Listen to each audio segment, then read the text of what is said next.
A friend of mine, Al, out in Springfield, Missouri, asked me to answer a question for him. And I thought it'd be a good question for me to answer for others as well. And so I'm going to do that here today. But before I do, let me introduce you to my weather. Here we are at the beginning of September, and you would imagine that the weather would be beautiful and wonderful and warm. Well, right now, I don't even think it's in the mid-60s here. It's cold. And outside, we've got some rain going on and very overcast weather. This here's my wife's pond and garden out back she takes care of, and even the birds don't like the weather. My birdhouses here with all the feed and everything for them, they've disappeared, and I sure don't blame them. This weather is for the birds, some would say. It's kind of, well, nasty, as some folks would say. But then again, my friend, when you take a look at this weather, you might just say, it really is a blessing. I mean, it depends on your perspective, doesn't it? As you take a look at this weather, I mean, it's going to be just a little over a month, and I'm going to be in a country where the weather will be 115 to 120 degrees during the day. Now, I'm going to wish I was back in this kind of weather. And it's going to be dry. In fact, their money is called Pula, which is a word for rain as well as money.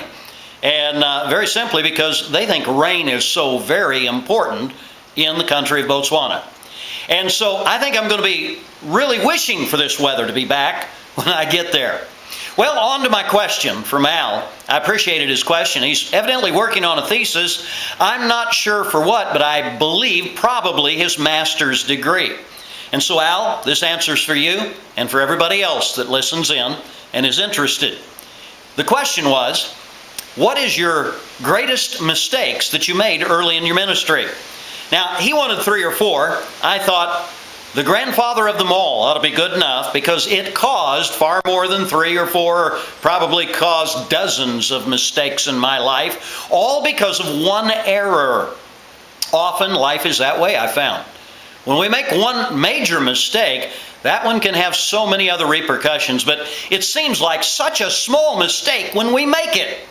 In fact, sometimes it might even seem like the right thing to do, like this one was. Time and again, I met, through my life, good men. Men that often could have taught me some grand lessons. Well, I don't mean that I haven't made mistakes, done things wrong, but in this particular case, it's something that I did not do early in my life and ministry. You see, over 36 years ago, I began this journey of walking with Christ and enjoying working for Him. But early in my ministry, I was a little concerned about what people would think about me, and I was concerned about how they would view me. And so sometimes I just wouldn't ask questions and wouldn't put myself forward to ask those questions of men that were around me who had already been down that road and could have taught me an awful lot of lessons. I met some great men in my life. I remember when I met Percy Ray, had opportunity to talk with him from time to time. I remember other men like J. Harold Smith, what a wonderful man of God he was. I can think of other men that had great impact on my life, and Harold Jane, who was my first pastor and baptized me at Grace Baptist Church in Salina, Kansas, shortly after I was saved. Thank God for him and his ministry. And then there was Bob Ailes, who was my pastor and I looked to for a number of years, who just had a wonderful heart for the things of God. And Norman Noble, oh, my friend, I can't tell you how Norman's impacted my life. And then there was Leon Gray. I'll never forget Leon and the wonderful blessing that he was, and often teaching me lessons, probably had one of the largest impacts on my life of any man around.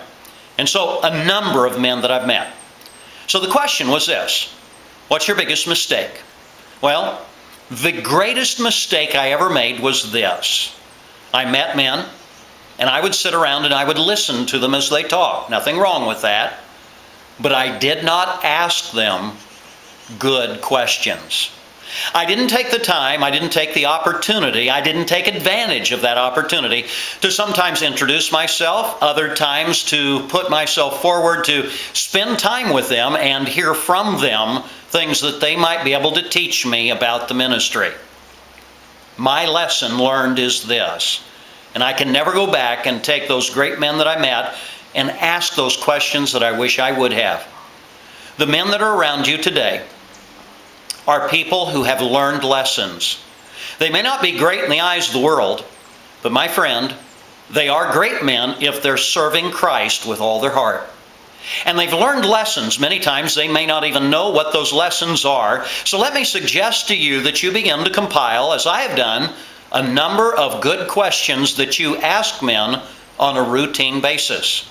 Compile those questions so that when you come across a man of God, you have that opportunity to ask those questions of them. Let me also recommend that you make a copy, a recording, if you will, of those answers, if at all possible, or at least take notes so that you don't forget what you've learned from them.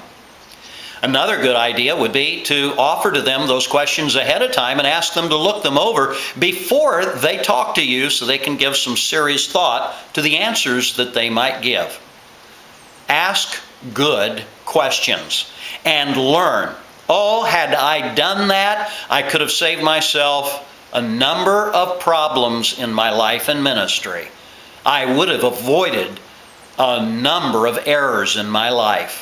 That, my friend, is my greatest mistake that I've made. Thank you so much, and may God bless you.